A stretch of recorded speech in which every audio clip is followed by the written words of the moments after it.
வயதில் கவலை எதற்கு விட்டு தள்ளு தள்ளு கண்ட கனவை நடத்தி காட்டி வெற்றி என்று சொல்லு கற்கும் வயதில் கவலை எதற்கு விட்டு தள்ளு தள்ளு கண்ட கனவை நடத்தி காட்டி வெற்றி என்று சொல்லு நோக்கம் ஊக்கம் ஆக்கம் அனைத்தும் கல்வி ஒன்றுதான் கல்வி ஒன்றுதான் கல்வி ஒன்றுதான் கற்கும் வயதில் கவலை எதற்கு விட்டு தள்ளு தள்ளு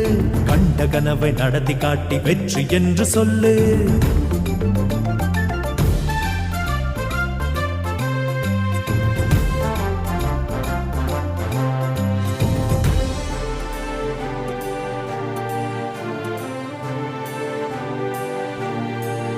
வானவெளியில் பாதை போடும் நமது கல்விதான் விண் கடந்து விண்ணளக்கும் நமது கல்விதான் வானவெளியில் பாதை போடும் நமது கல்விதான் விண் கடந்து விண்ணளக்கும் நமது கல்விதான் படிப்பு மட்டும் கல்வி இல்லை வா வா வாழ்க்கை கூட உயர்ந்த கல்வி என்று சொல்லவா கழுது அழகு கல்வியாலும் மண்டம் இருக்கலாம் கற்கும் வயது கவலை எதற்கு விட்டு தள்ளு தள்ளு கண்ட கனவை நடத்தி காட்டி வெற்றி என்று சொல்லு வெற்றி என்று சொல்லு வெற்றி என்று சொல்லு